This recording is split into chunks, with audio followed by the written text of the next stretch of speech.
former trainer of the year, Virgil Hunter, and I really enjoyed listening to John, Charles, and Frank on Real Boxing Talk. Welcome back again to the Ultimate Sports Network's Real Boxing Talk. We're going to talk about real boxing and a couple other things that kind of tie into the whole thing. Welcome, gentlemen. Here's the thought. Okay, now, we've been talking for the last month that one of us got the round right in the fight that happened for the knockout, the TK, or whatever. And we're going to go back and review last week's show, and we're going to see that no one got this one right. Okay. And when we say no one, we literally mean hardly anyone in the entire planet. I guess we'll call it the Bivol Canelo fight now instead of the other way around. Gentlemen, what happened? John, what happened here? Well, it was like the possibility of Bivol doing what he does well to the best of his ability. And we knew going in that he was very technically sound. We knew he had a jab, but we also knew the intangibles being that he hasn't looked all that good in his last few fights. So we were combining all that, and that's why Canelo was a 5-1 favorite, because they were thinking, okay, he hasn't looked very good. He's faded in his last few fights. He's been buzzed in his last few fights. Canelo's going to wear him down and stop him. I mean, it made perfect sense. Difference is Bivol didn't get that memo. Bivol was going to fight his fight all the way, and it was like the old thing about the bigger man always beats the smaller man. Well, here he imposed his size, and you could see that. And Canelo hit him with some shots that's been stopping people, and Bivol just looked at him like. So it just was a bad night all around for Canelo and for the odds makers and everything. But you know, it was one of those fights that I wasn't exactly, by the second round, I said to my lady over here, oh, looks like she loves Canelo. I go, it looks like your boy's going to lose. I mean, you could see that he was really having a hard time, even though the judges gave Canelo all 4 rounds, first 4 rounds. The first 4 rounds, yeah. Crazy. So I just thought, you know, he's met somebody that at this point that has his, you know, like everybody, it's like we've been saying, let's start again. It's like Charles has been saying, we've all been saying, it's all about styles. And we've seen in the past that Canelo has a problem with a guy that can move and box him and jab him crazy. Floyd Mayweather showed how it can be done, even though Canelo was a kid when that happened. But still, he has a hard time. He doesn't have the fastest feet. He has a hard time. He's a little guy. You know, he started as a welterweight, a bigger guy, even though Floyd's the same size, but that's Floyd Mayweather was a great fighter. Right. This time it was just, he was overpowered in a sense, what we thought we'd never see. You know, he was out muscled, he was overpowered, he was outworked. And that style that he has, that counterpunching style where he waits behind the high guard, not going to win many rounds like that, even when they're trying to give you the rounds. So he just got completely outboxed. And I don't think it was unlike a lot of people that have been thinking it was the worst thing that ever happened. I don't think it was the worst thing that could happen to Canelo. I mean, he tried for it, he went for it, he lost. I mean, that's, at least he had the guts to go for it. At least he tried. It's just that people underestimated Bivol. We all did. Hell, all of us underestimated Bivol. Let's be honest here. We didn't think Bivol was going to be able to rise to the occasion. He did. He stayed right behind his plan the whole time. He executed. He was jabbing like crazy. Bam, bam, bam, bam, bam, bam. Then when he started opening up, it was like, holy moly, he's got Canelo on the ropes and he's tagging him. Like, so all the credit to Bivol. He did it quietly. Very classy guy. Didn't brag, didn't do anything. Went out there, gave him a country whooping. And the next question is, what does Canelo do? That's what I know you're going to ask. Does he go for the rematch or does he go with Triple G? So, you know, it was an eye-opening night, to say the least. Okay, well, since I seem to be superfluous, Charles. Well, I mean, it's one of them things that, like you said, Canelo, I think more than likely, if he does do the rematch, we're hearing rumblings that he wants Bivol to come down to like 168 as super middle. And I'm like, wow, for real? And you know, that's what there's so many things going on. But at the same time, I think Canelo knows that Bivol probably fought the perfect fight to beat him. And what I mean by that is, as John said, he stayed with his strategy. He kept his guy is a guide up real hard, you know, his protection up real hard. And he took advantage when Canelo rested. And you don't see that happen well a lot of times. When Canelo goes back, you don't see many people go, bup, bup, bup, bup. They move forward right. and using the jab and then also going after him and punching him when he relaxes. The other part of it too is Canelo, he tried that old way to jump that he does all the time where he hits you on the body, the bigger guys, and they get soft, and sooner or later, he knocks the hell out of them. But if I'm Canelo, I'm thinking twice about that again at 175, because if he continues to fight the same way, Canelo's going to have to go inside. He's going to have to work inside. He's going to use more uppercuts. He's going to have to do some other things that he left in the gym instead of just hitting to the body and swinging high. A lot of times he hit Bivol in the arm. He was like, look, see what you did? You hit. So he's going to have to bring something else to the table, because if Bivol fights the same fight, I think you will see the same result. With that in mind, I think you might see Canelo step back and go, I tried that. That was cool. Bigger dude. And this was a dude that had a plan. This is a dude was a lot better that night than what I ever deemed to be, correct? So I don't know if I want to do that again. I mean, I might, but if you now that you've lost to him, what does that give Canelo? What if you go back to 175 and you win that title, his belts, and you've already lost, besides redemption, what do you get? I don't think there's a lot for that now. He could do it because it makes sense, but it's okay. You got beat. Now, I think the more intriguing part will be for him to maybe drop back down to like 168 and, 168. And I know he's not going to 160, but 168 and fight some other people. So, there's that Triple G fight again. And maybe Triple G's thinking, oh, yeah, I saw him. He's really right for the picking. I said this before. I think this loss kind of makes other people feel like they got a shot now by him losing in such a manner. And I'm not saying he set it up. He lost. He said, I lost straight up. But it might make it where Canelo goes, you know what? Now y'all all think y'all got me because I lost, right? But I lost to a really good dude. And I think he's like, well, hell, now I'm going to drop down to 168. Who wants some? So now if he drops down to 168, if he decides to go 175 at some point back, great. But at 168 now, in my thinking, he has 3 quality major money-making fights that he can make that people would love to see. People want to see Triple G. I don't know why, but they want to see that old man get beat up one more time. They want to see Benavidez, right? Mm-hmm. That's another big money maker. You talking about old man here making money. And, of course, we know Charlo. So if he go 1, 2, 3, you know how much money that is? Think about how much. Nice. I mean, think about that is, and if he believes that he can really beat all them dudes, he'll make more money. And then he come back again and go, now I'm older. I want to go back to 175 to kind of redeem myself. However he does it, it's a hell of a plan that's outlaid from him, despite the loss. He has, if it was me, I'll probably do the 168 route, because it's like, you still got to have Benavidez. Is he really that comfortable at 168? He probably is, but I take you at 168. Is Charlo comfortable at 168? And we in the Triple G, you want to come to 168? So I think it's a nice plan that's in front of him where he goes, yeah, y'all think y'all oh, come on. You think I'm vulnerable now? Come see me. Well, I actually think the appearance of being vulnerable helps him and everybody else, because now he can make these fights. We've gone on the premise that, what have you proven to fight me? What have you proven that you have done that allows you to think you can get in the ring with me? Well, now we're in more of an even playing field. Okay, I lost, you lost, let's get moving. And I think that it's one of those things where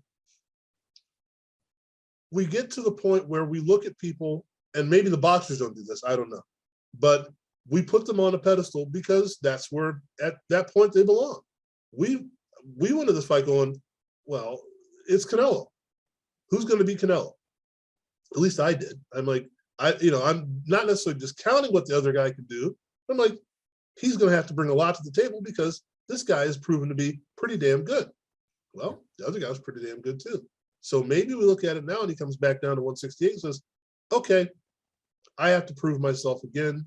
You have to prove yourself. I'm going to prove myself against you and kick your butt. John? Yeah, well, I wrote an article right after the morning of the fight, and I called it the day after on Max Boxing, and I said Canelo needs to move back to 168. I completely agree. I think he's got big fights down there. He can shut up a lot of people who say he's been cherry picking. You know, Right. he can. The next day, I was kind of surprised in a sense he was very classy in the ring, but then he said, I might have lost 4 or 5 rounds, but I didn't lose that fight. And I'm like, oh boy, all his friends are whispering in his ear again, his so-called friends. He didn't need to hear that. He needed to hear, you lost, man. You lost. It's okay. Yeah, it's okay, right? And it's his pride. His pride, you know, we understand that. Your pride. You want to get back in there and prove that you can beat this guy. Now, I think it's a big problem, and why do it? I agree. That's exactly what I said. I wrote my article with Charles said. I said, okay, you go back to 168. You fight these guys that if they think they can beat you now, good. That'll be a great promotion. Then they're saying we think we can beat him now. That's fine, no problem with that. That motivate me. Okay, you really think you can beat me? That's fine. Okay, bring it here. Benavidez definitely a problem because he's a big guy like Bivol and he could jab a little bit, but. Andre, give him a shot. You know, give Demetrius a shot. I don't care about your fights are boring, man. Fuck you, man. Your fights. Like, come on, Canelo. I mean, give him a shot. If he's such a joke, give him a fight. So I get tired of that. Oh, you're not this. Oh, come on now. Stop. And Charlo, Charlo, he's earned his shot years ago. Come on, man. Yeah. Stop with the bullshit. You know, excuse my French. It's just that's the part that I hate about boxing because it's almost like they hear with one ear and don't hear with the other. It's like the old adage goes back 100 years. Yeah, you're not. Nobody knows you. Blah blah. Everybody pretty much knows these guys. Give him a shot, and he'll probably take the Triple G fight. I was thinking because he thinks he can beat him easy. So that'll be a redemption in a sense. He'll say, "I'm back. I kicked his butt. That's it. Okay, who's next?" And let's see if he really fights Benavidez. Let's see if he really is. See, that's the thing about Canelo. That's why he's so. Because I like to torture myself and read a lot of social media with all the boxing fans. And you know, you go from being the greatest thing in the world to being a piece of you know what. There's no middle ground when it comes to sports fans. But that's where Canelo has done it to himself in a way because he has been very calculated. He has picked guys. He has picked guys instead of fighting the top guys at times. We know this, you know. Rocky Fielding, for example. I mean, to get another title, he has picked guys that we all knew he was going to bomb out of there. This other guy last year. So when you do that, you're going to get criticism. If he goes back down and says, "Okay, I'm going to fight these guys," you know, he's going to fight Golovkin first, then I'm going to fight Charlo, then I'm going to fight. That'll gain him more Andre. That to me, that's going to gain him a lot more respect because he's not cherry picking. He's saying, "Okay, these are the 3 guys that have been waiting for me for a long time. I want them now." That's it. That would help his legacy. Really do that because I think Bivol was a calculated pick on his team. They thought he could beat him, like of course. Right. And they did what we all did. We underestimated Bivol, but Bivol also did something we didn't think he would do. He elevated his game. So there was a lot of surprises there. But yeah, I'm Canelo. I'm 32 years old. I'm going back down to 168. I got some unfinished business there. And then if I win those fights, like Charles said, then I go back up to 175 and maybe Bivol is still there. And because he's going to probably fight Beterbiev and they'll both be in their mid 30s by then if that happens. So will Canelo. So but Beterbiev be even older. So, you know, there's still some unfinished business for him. Well, something that I think is interesting. You started out with Andre, which is cool. And we're talking about him 2 years ago. Charles didn't mention him. And this isn't a knock on Charles. Here's where we're at. He's been marginalized so much, he's not even in the conversation anymore. You know, we don't even talk about it anymore. And I'm just looking up real quick. He is 31-0. Mm-hmm. He is the WBO world middle title holder, whatever the hell it says. Mm-hmm. And then you look at who he's fought, and you're right, he really hasn't fought anybody. Is that his fault? I don't know. But the thing is, he's got a belt. He's part of the conversation normally, but he's been marginalized so much that in this instance, like you said, at this point, if I'm Canelo, I go, okay, let's just shut everybody up. Let's just line them up back to back to back to back. Let's start with this clown that no one thinks has got a shot. Let's prove it. Let's get in a good four rounds worth of work, go to camp for a couple of weeks, dispatch him. Then bring on Charlo, then bring on Benavidez, then bring on this one. Then we'll go to the Triple G, like Charles said. Let's just start lining them up and go. Because at this point, what do you got to lose if you're the other guys? They've all been talking and talking and talking, and the party line has been, you ain't proven nothing yet. You haven't beat anybody. Well, now Canelo's lost. Maybe he needs to go back and recycle it and beat somebody. So I don't know. Charles, is it to the point where you say, screw it, let's just line them up and go? Or is it, we still have to go jump through these hoops to get to the guy again? Well, I mean, if it makes dollars, it makes sense for Canelo. And you were thinking why probably wondering why I didn't put Andre in there. And it's simple. Canelo does not respect Andre. Dollars, right? Yeah, it doesn't make sense. I mean, as much as Andre is undefeated, he's clearly a champion. He has a belt. It doesn't make sense. Do you hear anybody talk about Andre? I'm just keeping it 100. Not at all. You hear nobody speaking from the Raptors. Oh, what a travesty. You hear people, John's an exception, right? He's an exception. But you ain't nobody else saying that. Not normally. You know what I mean? And to the point where Andre even went and did the old school Muhammad Ali role, where he goes to the man's press conference and Bart, shouts him down, right? Barges in very well. And he goes in there like, what you friend do? Like, who the f is that? What? It didn't not work out good. Security, who is this dude? Yeah. You think you'll come in here? Get the guy, you and your man get out of here. And it's like he was disregarded. So the media didn't even go, oh yeah, these guys, it's going to be a great thing when they meet. The media was like, he's not giving you any love. We're not giving you any love. So that's why I don't think. Andre, unfortunately, he's the Rodney Dangerfield of that area. He's not getting no respect. So, but Benavidez, yeah, because Benavidez, people like his size, and he kind of did himself in with his little issue. And now he's hungry and he wants it again, so he's fighting to come back. Charlo kind of speak for himself. Charlo's been doing this thing, knocking out him.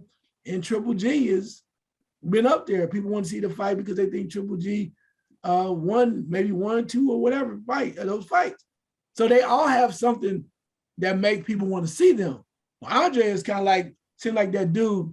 What if you let me? I guarantee you I'll show you guys. Was like, boy, ain't nobody paying attention. You're not a little kid you have in your neighborhood. He always tell you, if y'all let me play with y'all, I can show you what I can do. Boy, I'll bring the ball. Yeah, you just put me in the game. Like, man, go sit down somewhere. Why y'all gonna let me play one day? Nope. The little kid section later on. But I think that's what it is. So I think that's why you've not heard, besides John and a few others, talk about. Well, because the guy can fight. That's what frustrates me. I agree. I'm not saying I'm not taking anything from his skill set, but it just shows you how things work. Because if a guy goes to there like Ali did and so many others and talking stuff, even to the point where even some of the welterweights go like, I want to fight you. There's some buzz and it gets going. Andre is like, what little status he has, it seemed like they kicked him all the way even further. Because he was in the way. So I don't know. Yeah, no, it's true. Who are you? Right. Yeah, who are you again? What's your name? Get the F out of here. That was hilarious.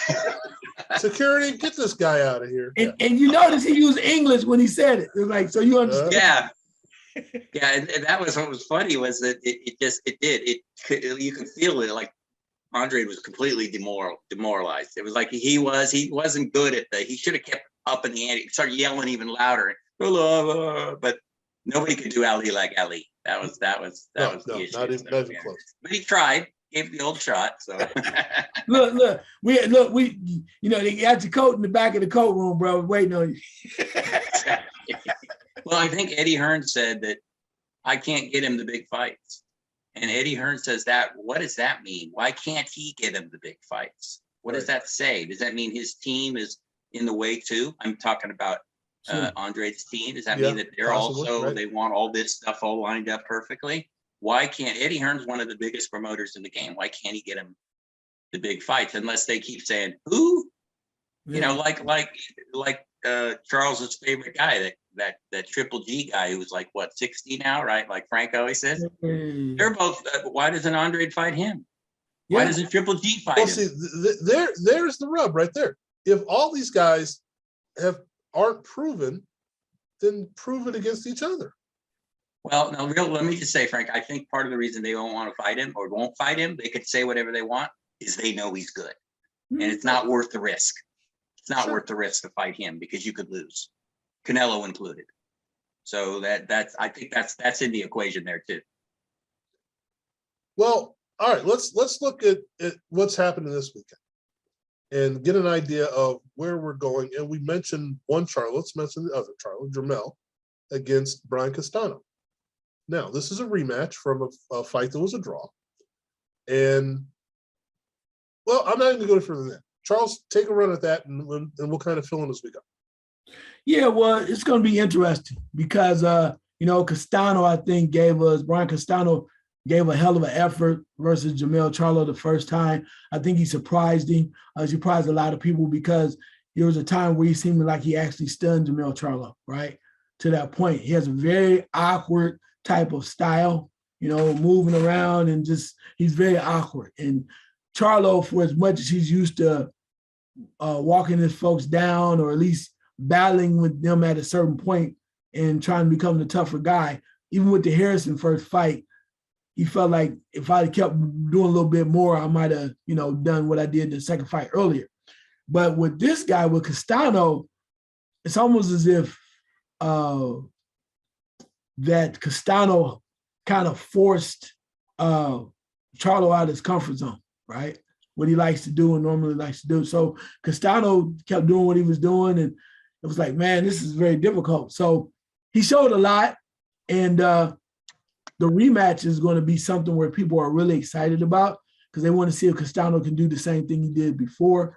And question is, I look at it this way. I mean, I take nothing from Castano. I think he's a hell of a fighter, but I'm interested because what we saw Jermell Charlo do when he lost to Tony Harrison the first time, when he came back the second time, he was better prepared because he knew what he was going to do is more. And that's what I want to see happen this time as well. And Castano has nothing to lose, man. If he wins this fight, Castano's his popularity and his respect goes even higher because you did something a lot of other people couldn't do with twice to beat Charlo. Goes a long way. But this is another opportunity for Charlo to go, yeah, I mean, y'all keep doing this, and here I am again. So it's going to be a very interesting fight. I think between both of them, you can say Styles does make fights, but I think Charlo's going to have to make some adjustments. Not sure if Castano will make any adjustments because it's one of them things when we said about the Maloney fight and all the other stuff. Remember before, if I felt like I won, I did well, why am I going to change? He might just come with the same type of approach. But I think Charlo definitely knows he's going to have to make some changes if he wants to, put his hands up in victory afterwards. So it should be a quite interesting fight. Mute.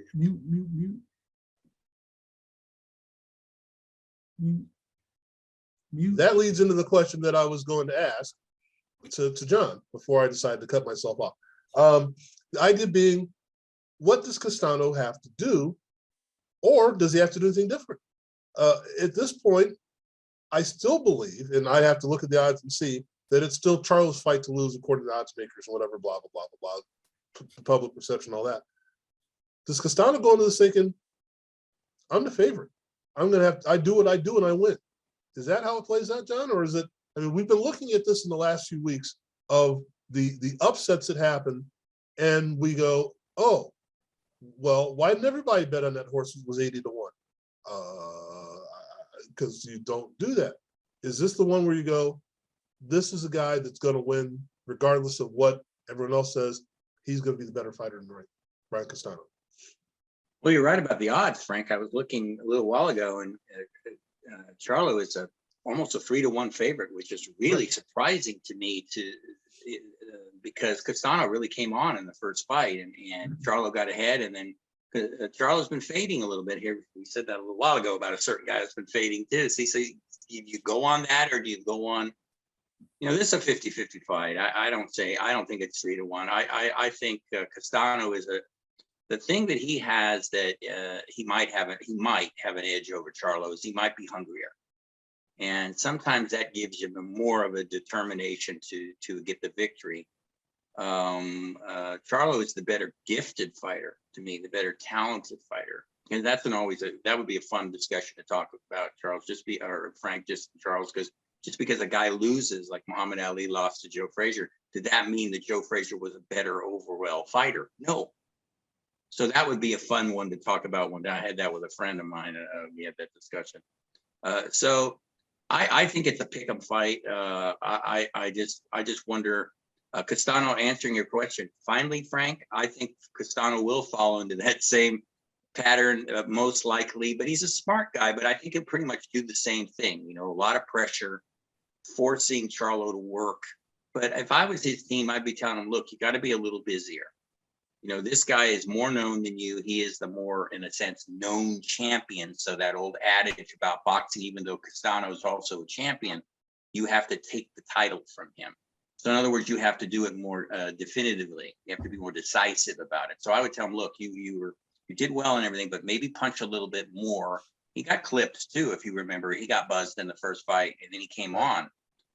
This one's going to be should be a really interesting one, and it's like I said, I'm a little surprised that the odds are so wide, but this might be another one like last weekend, where as the fight grows closer, the odds start getting really close.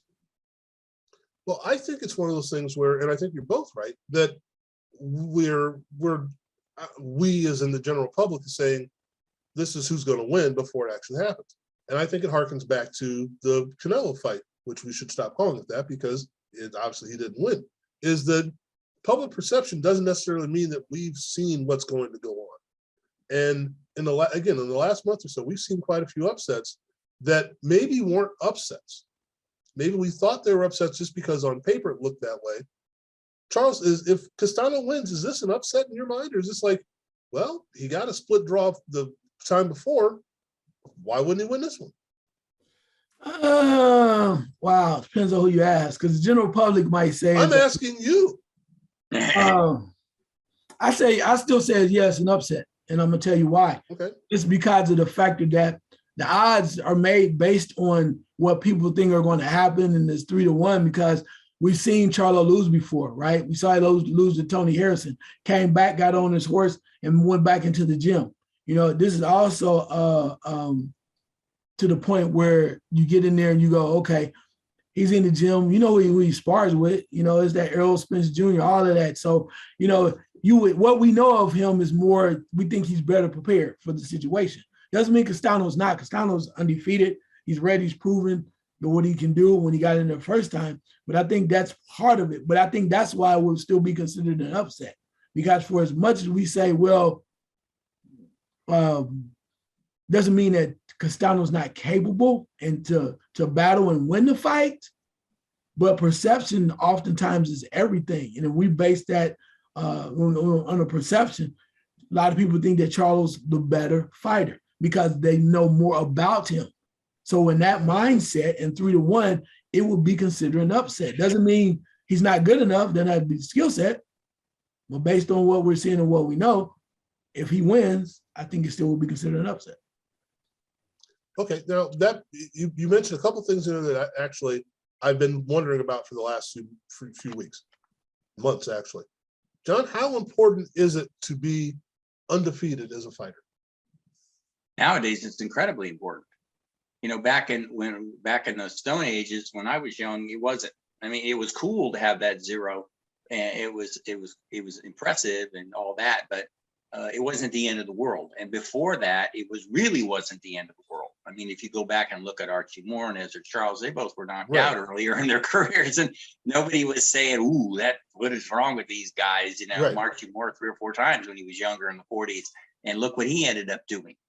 So it's just the way it is nowadays. We keep hearkening back to it, even though we don't want to. Like Canelo, he loses the second fight in 60 fights, basically. And he's a bum, he's a loser, he's a terrible fighter, he's overrated, he's all this and this and this. So that's just the way the society rolls right now. I don't think it's a shocker though. That's the thing that what I think what happens too here is psychologically with these guys, like you said, Frank, we put them up there and we don't think they're going to lose. Like Canelo, we didn't think he was going to lose. And when he does, it's like, we're like, wow, he lost. You know, I mean, like it wasn't possible that it could happen. Right. And it's very possible. I don't care who you are. I don't care how good you are. I mean, even though, like, say, in a way, really hard for us to sit here and go, you mean in a way? But 7 or 8 years ago, it was impossible for us to say that Chocolatito would be knocked out. Right. And he was. So it's not that big of a deal as long as you don't get hurt really badly. Then it's a bigger deal, you know, or like we were talking about Lubin and all those shots he took, that could have a long lasting effect on his career, which is really troubling. But yeah, it's just the way it is now. I think it comes down to how you lose. Like Ricky Hatton getting knocked out, getting flattened by Manny Pacquiao in 2 rounds. Remember a number of years ago? That was devastating. But he didn't feel anything because he was out before he hit the canvas. But Right. It depends. Again, if you lose a majority decision or have a draw or something, I don't really think it hurts you. Not me. Other people, because we're so black and white about boxing. Right. Oh, he's overrated. He's not that blah blah blah blah. But you're forgetting the other opponent, and that's like I said last week. That's when I told this, but I'm going to repeat it just for somebody who might not have heard this. Somebody has a bad shooting night. He's 6 for 18, like Steph Curry or whatever, and it's not always just because he's off. It also has something to do with the guy who's defending him. So you got to give the other guy credit. You got to be fair about that. Don't exclude somebody else. Like, you know, you can't say Canelo had a bad night and Bivol was lucky. No. Come on now.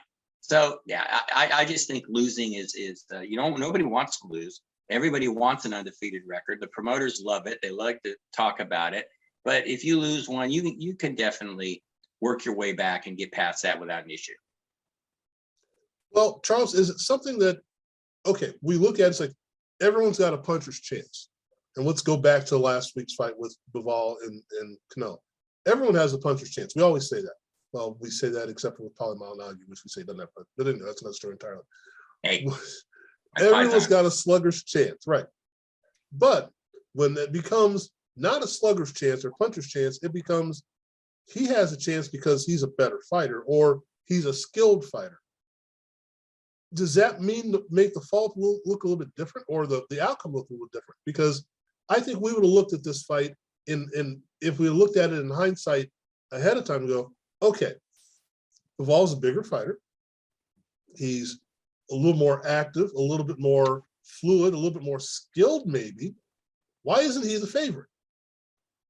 We may have looked at it that way. In the rematch, maybe we look at it that way. Yeah, maybe in the rematch we look at it that way. He looks like he's the better fighter. Now, maybe Canelo had an off night. You never know. Maybe there was a hidden injury. Yeah, I'm just saying it's let's be devil's advocate here. But if we look at it, he's the better fighter. So projecting that to this fight, is there any way we look at Brian Castano and say he's a better fighter than Jermell Charlo? I'm not sure about that. Taking the names out of it, just look at them. Yeah, but the issue with if you just going back to what you mentioned about Bivol, the reason why Bivol didn't get the love, we took a step back and said, what he can do. We had not really seen it against quality competition, right? And I think that's the major thing. You're not when you normally say let's clarify.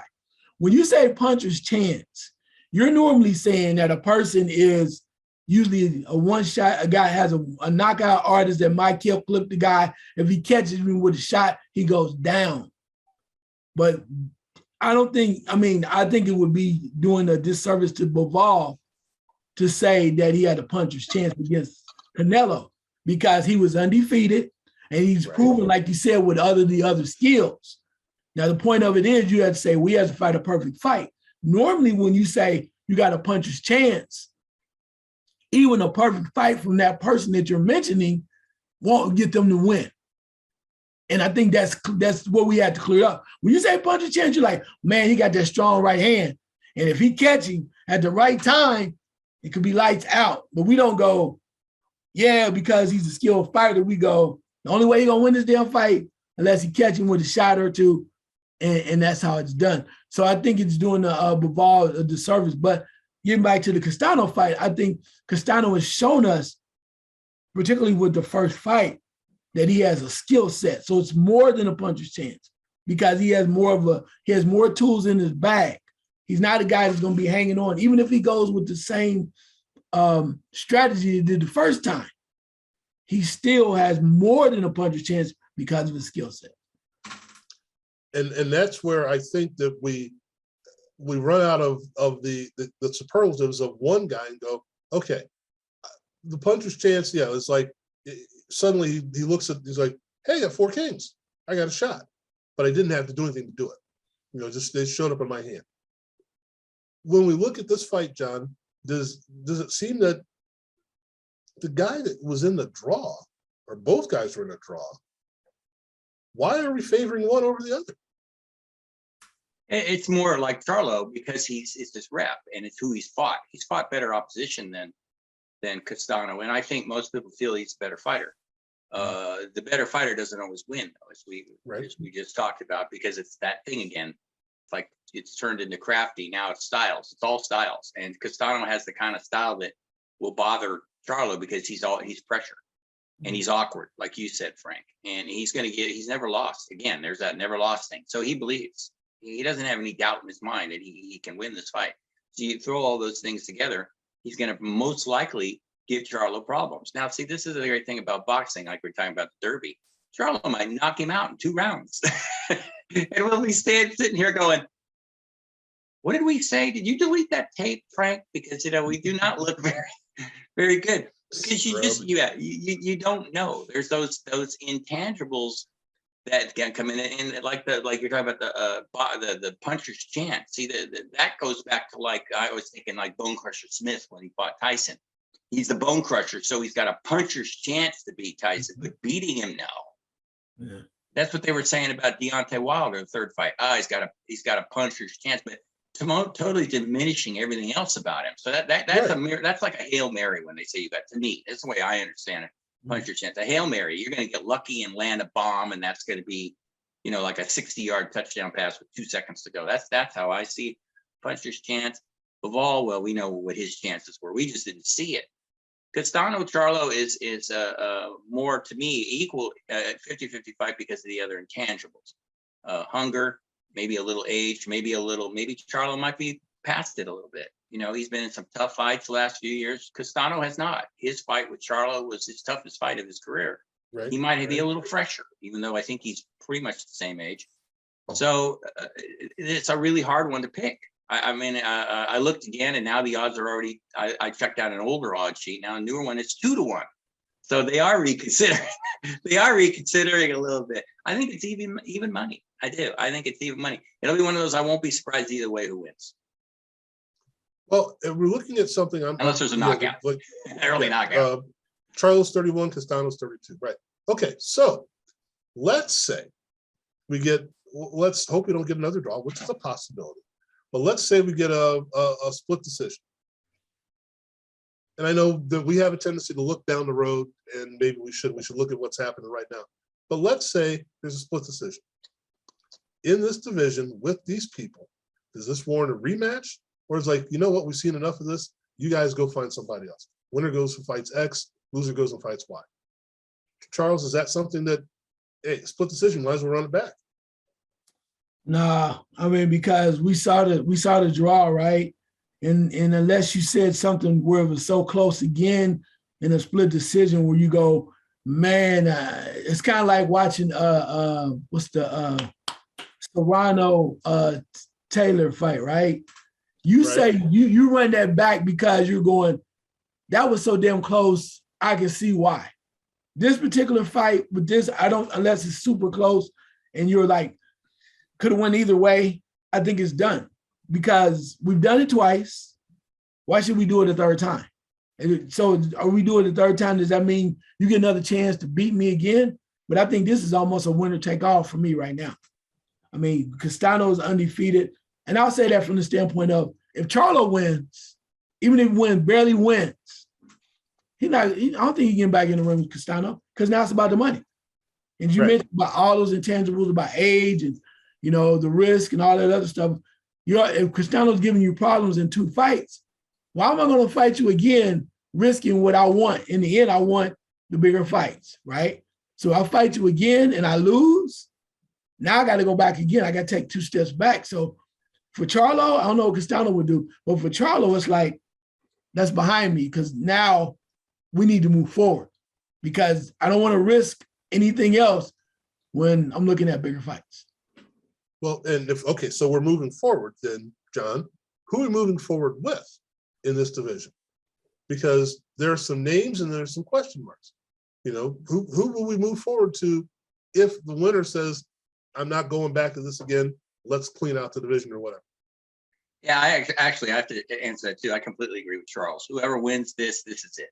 I don't think anybody's going to want to see a third one unless it's just so controversial that even people even moan and groan about that. They have a headbutt and it ends in 2 rounds.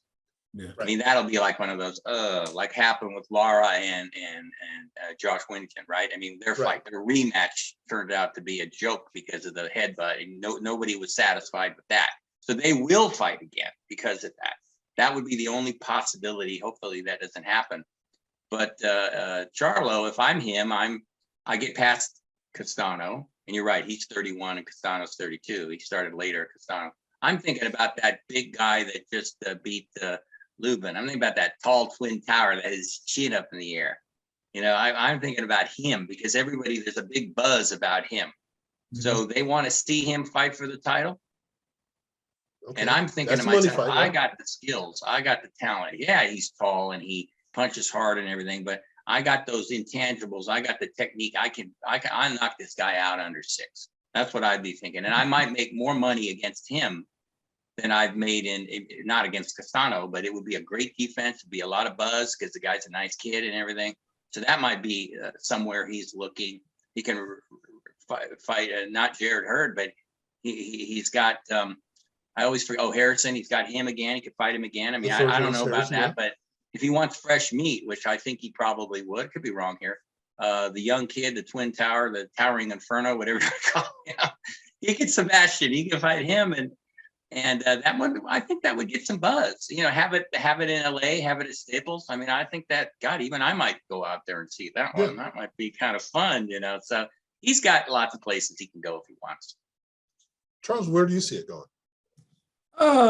Fendor is a nice guy, man, you know, and he did something that was unbelievable, you know, when he stopped Lubin. You know, Lubin, now I'm looking at it, I was like, damn, Lubin, maybe you should be at 147. That's for another day. Anyway, because of the weight. But Fendor, I don't think the Harrison thing is there, but you want more. I mean, you want more, right? You want more. So you got to see what the brother's doing up a little bit more, a little ahead of you, right? So, you know, you like 160, what's there? You know, 160.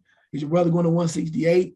So there's a lot of things too. And the other thing too is crazy as it may sound.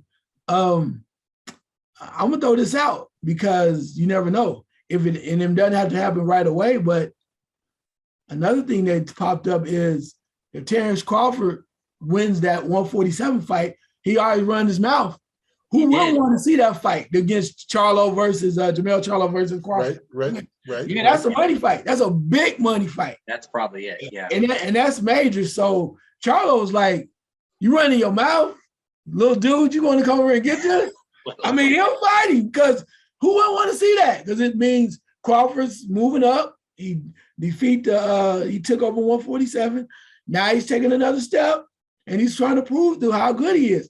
And in a heartbeat, Charlo would take that fight because it's like, one, you beat my guy, right? Beat my stablemate. You beat our gym, and you've been running your mouth. You too little. I would love that fight. And I think it's major buzz, be a lot of money involved, and it's a fight that both of them would love to see. So, yeah, I think it depends on what happens. And I know that's a little off ways because we're still waiting on Spence and Crawford. But let's say late 2023, man, or 24 even, early 24. Yeah. I mean, it's only 2 years. You said 31, 33, or Crawford would be a little older. But within the next year and a half, if everything comes together, that's a big money fight. Yeah, for sure. Well, yeah, and we've been talking about all these things in a vacuum, and we know they don't happen in a vacuum. There are a lot of other deciding factors of what happens here, what happens there, who puts this together. But I think that will be interesting. You know, I was also thinking maybe, I don't think he's ready yet, but Tim Tszyu, somebody like that is, you know, on the horizon. But that I don't think the division, it's been trending older or whatever you want to call it for the last few years. I don't think that anyone other than Fedor stepped up and said, I'm the new guy on the block, let's go. So we'll see how it plays out. It's kind of funny to see how it works. Now, as we're looking, let's go back to something that we covered last week. I'm going to look at this again and kind of bring up a little something else. John, we were looking at the Serrano-Taylor fight, and we mentioned all kinds of things about it, blah, blah, blah, blah, blah. There are a few other women's fights on this weekend that, what's going on? And I know maybe it's too early to tell, but is that buzz carry over, not carrying over? Well, that's what I said. Remember, I said that I didn't think there'd be much of a carryover. There might be a little bit of a carryover, but when you have them fight again, then the buzz will be big.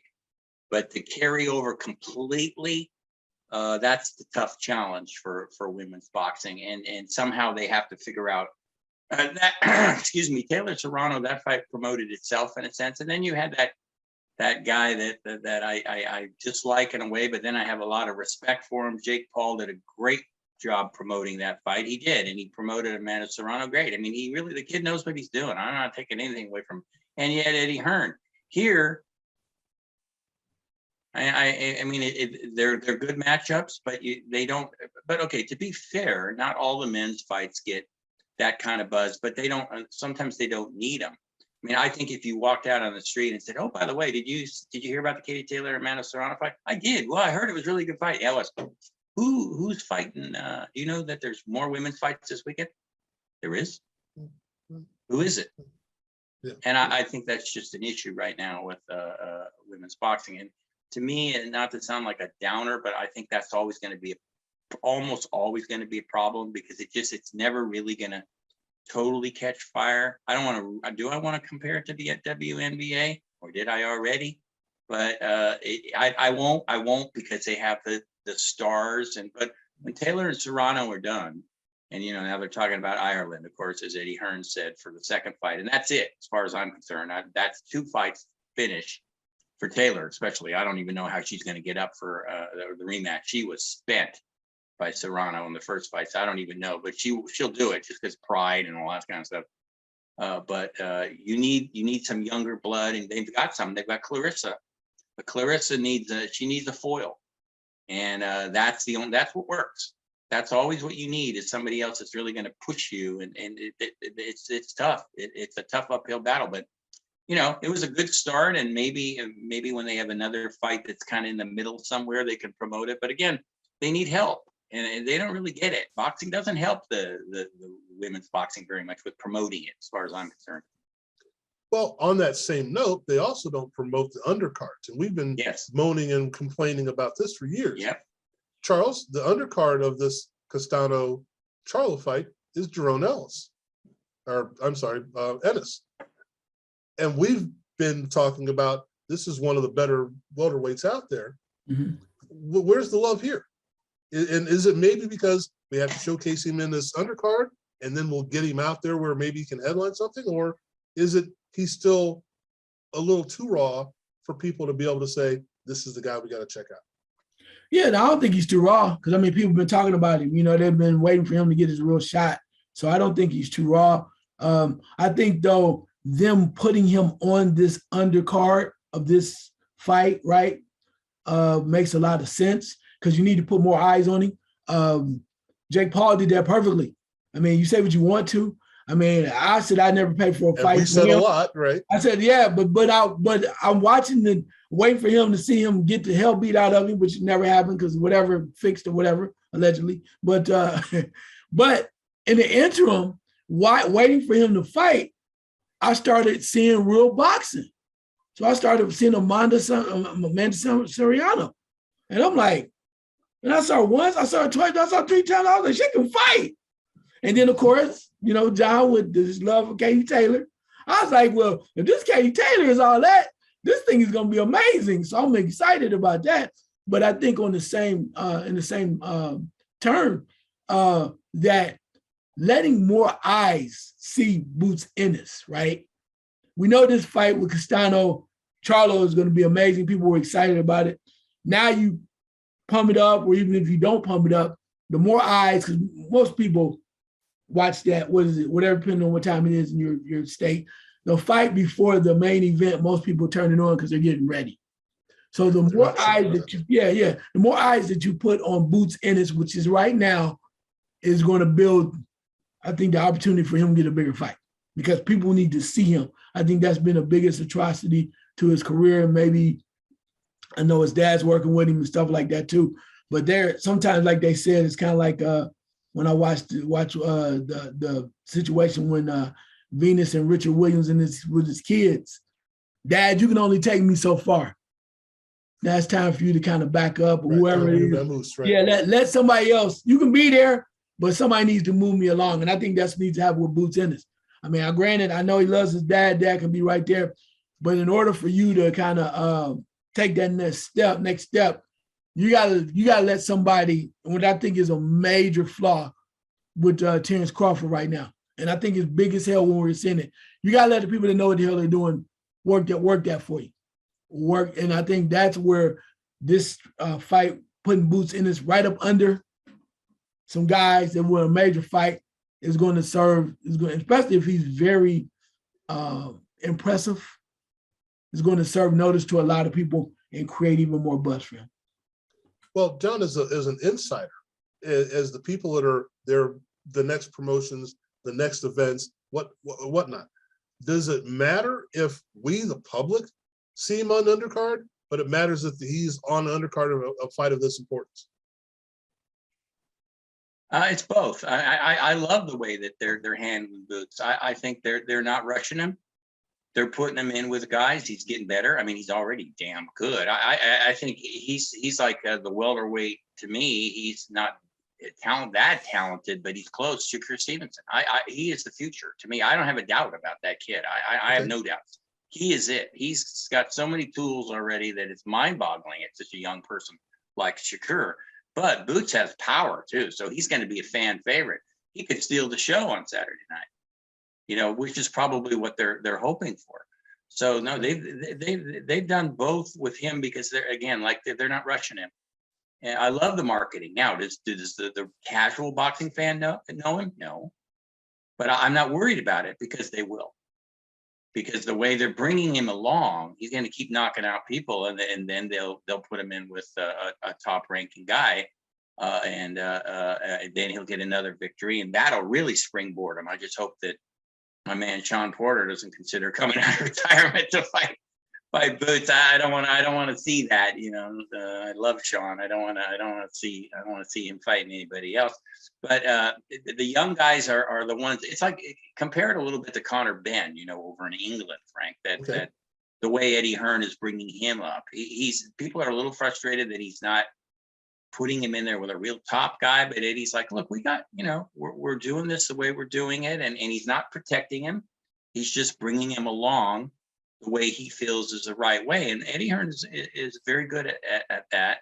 And the team out of Philadelphia with Boots is also good. Now, Boots is better than Conor Benn, in my opinion, at this point in their career. But no, I think that it's just everything's a springboard when you're Boots at this point. Every win, it's another name on your resume. Guy's fighting is undefeated. Again, the people probably don't even know who he's fighting, which is fine. But the guy's a pretty good fighter. I've seen him fight.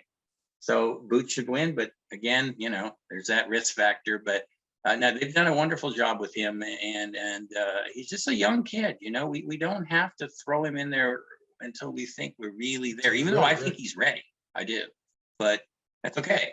One more fight, two more fights, then we'll see who wants a Danny Garcia, natural Philadelphia fight, right? Philadelphia rivalry fight. I mean, but Danny's probably like, nah, I don't want any of that smoke at this point in my career. I'm pretty much done. So, I'm watching Boots really closely because I've been watching him for years, and I'm really impressed with how they're bringing him along. All right. Well, we're at the point now where we say, okay, we're 3 of our last 4. Let's call it that. Between the three of us, we've got it right. So put you on the spot, Charles. Charlo, yay, nay. Castano, pick a round. Who wins? How does it come out? So pick a round, and what's the outcome? All right. Wow. Woo, baby. You know what? It's been good to me. A lot of people don't like it, but I'm gonna stick with it. I got Charlo winning the fight. I went this way last time. It played me well. I'm gonna go one up higher. I'm going Charlo in 7. I think Charlo figures him out. I think Castano's going to be, what do I want to say? He's going to be a little stubborn. And he's going to say, you know what? I did it before. I can do it again. I'm going to go with the same strategy. And I think Charlo is going to go, you know what? Yeah. But now I know what you're doing. I've seen you. You know, it's kind of like when Floyd fought Madonna the second time. It's like, okay, you rabbit punching me and you hold me and you're doing the old Oscar De La Hoya stuff. I see you now. And once I see you and I got the tape and I see what you're doing, I got you. But I don't think it's going to be easy. Castano's not going to, he's going to give him, it's going to be a very interesting fight. It's going to be a tough fight. But I think it's going to be something extra where it comes that way. Plus, too, you got to think about the trainer. The training of with Charlo. It's like once we see it, we got you. And not saying Castano can't win. Right. I'm just going off what I see and what I'm rolling with. I think that's what's gonna go. So I got Charlo in 7. Charlo in 7. John? Not putting on the spot.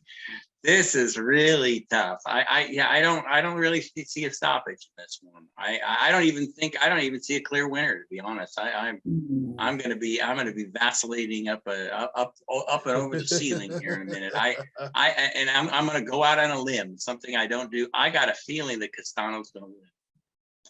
I don't know where I'm getting it from. I'm probably dead wrong, but I got a feeling he's going to get a win by split decision or something. I don't know. It's going to be held at Dignity Health in Carson City. And that place is like the Rome of Southern California. For whatever reason, I've been to fights there 3 or 4 times, and there's always some great fights. It's like the outdoor arena in Rome. That's why I say that. It brings out the animal and everybody, and it's already there. But I've seen some wars there that I saw Lomachenko and Gary Russell fight there. That wasn't a war, but it was a great fight. I saw Josecito Lopez fight there. I saw Triple G fight there. Not necessarily wars, but undercard wars too. I don't know. I think they just love being out there in the open air, and it's just a great place to see boxing. Yeah, I don't, like I said, I'm qualifying at a yin yang up 100 times there, but I just got a funny feeling that Castano's going to pull it off. And I got so much of a feeling, Charles, that I might even go on and bet on it. I said Mike. Frank, John is having remnants of that Bivol thing last week. Look. If you think it's like this. It's like, well, I could be the first one. It's like he got that feeling. Just a feeling. Charlo's the better fighter. That's why it's hard to go this route. But I just got a feeling that Castano's going to pull it off somehow. I don't really know. So can we do this real frank? Let's do this. Since we normally we don't say we should. Since you say you might do that, let's put our money where our mouth is, right? And we both will do our own venues, reach out to our own people and make a small wager to see what happens. And may the best man win from the standpoint of we do it, our own private thing, and then we'll see what happens. At least we can say we have a wager on it, right? Just a little bit, which is cool. Okay. There you go. I got 7, you got split, whatever you want to do. So that's cool. There we go. Makes it more interesting, right? But we're not saying gambling's good. Do not gamble. These are 2 grown men that are going to bet 25 cents on something. Yeah, it's just fun. we're betting toothpicks. Toothpicks are out. You should not gamble. It's not good for you. Don't want to get caught up. You might have addictive personality.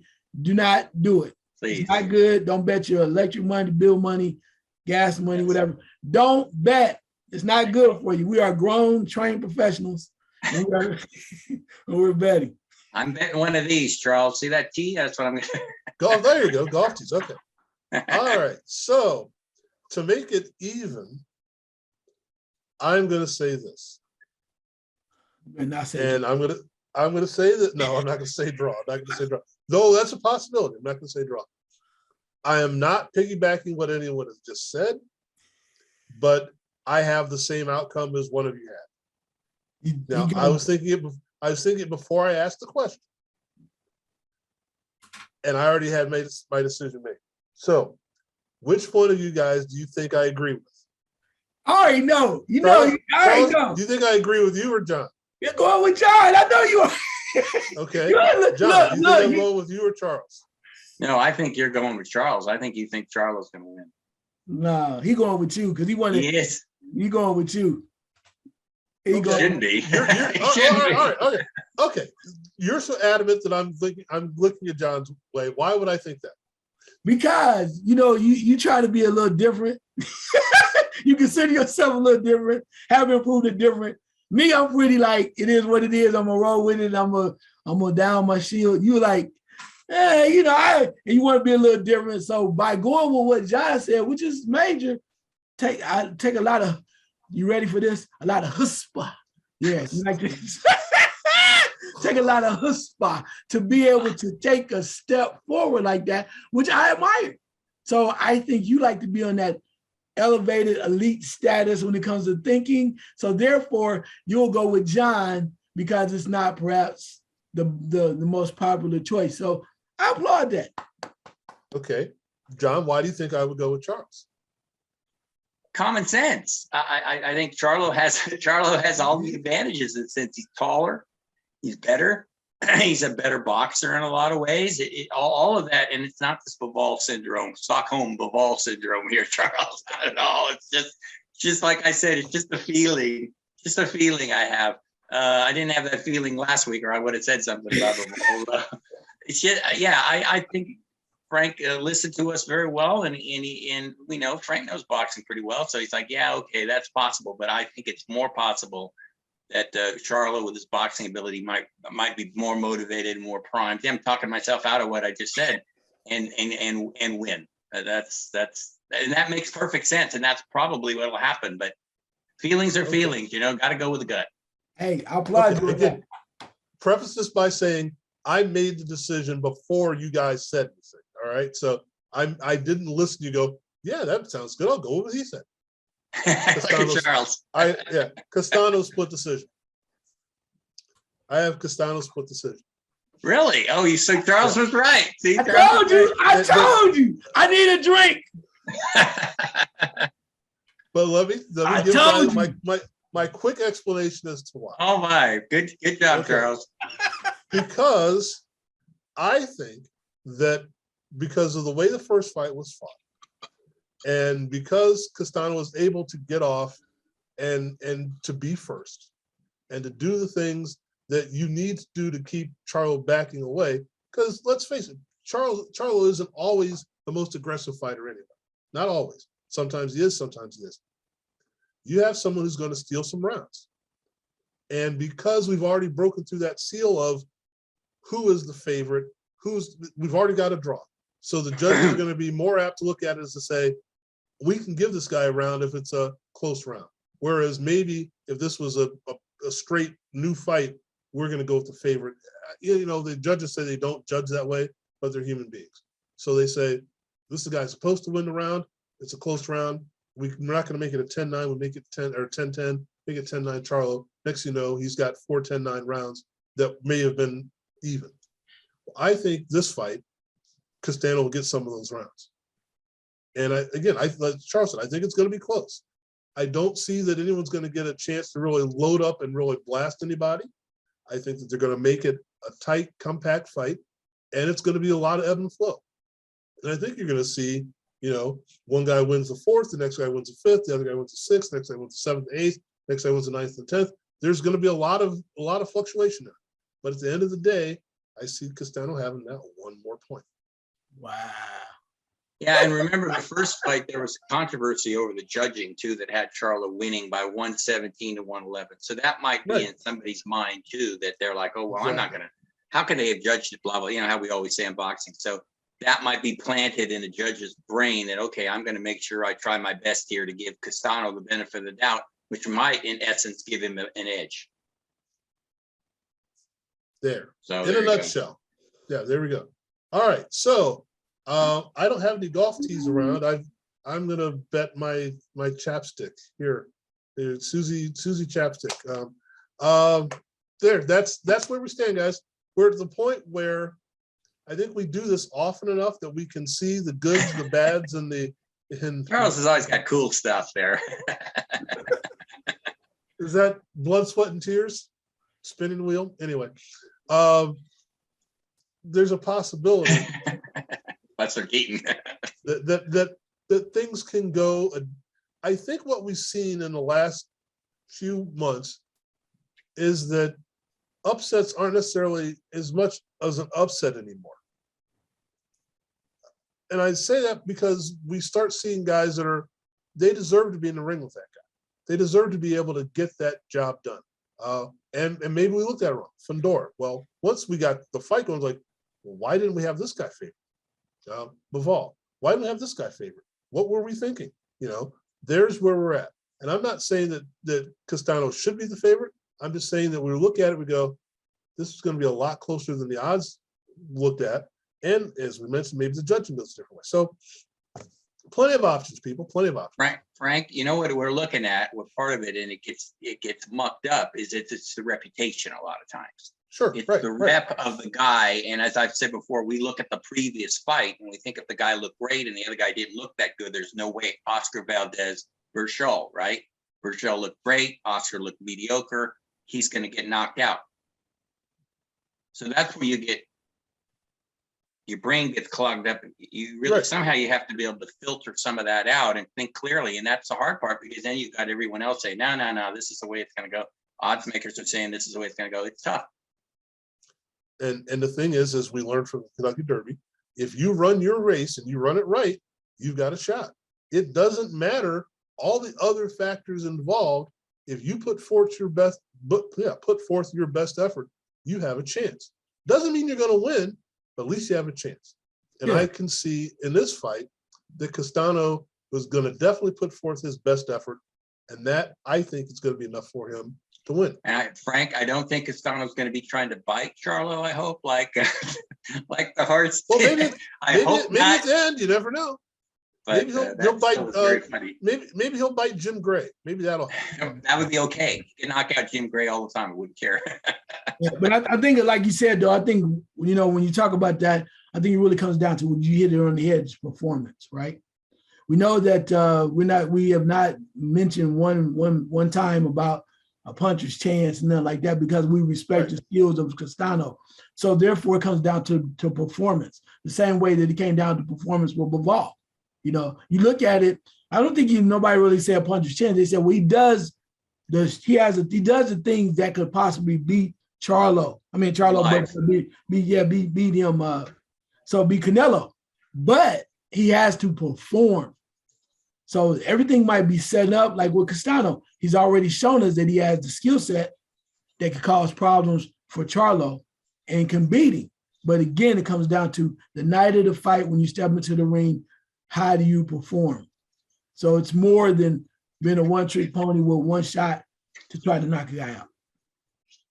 Well, so this is, and I think that's perfect. So when you've got your golf tee or your spinning wheel or your chapstick, and you're trying to decide on this fight, or let's say it's the Houston Gamblers. No, I'm just kidding. But they've got to perform. And I think that we tend to forget that it's about how you put forth your effort. Yeah, really, I'm losing it there. I must break you. When you decide what you're going to do and how you're going to do it, you show up and perform. And I think that sometimes we don't get it. All right, that's how trying to make a very important point here, Charles. I was just fourth grader. I was just rambling. Yeah. So let's close the show. That's it. Bye-bye. We're done. Thanks, folks.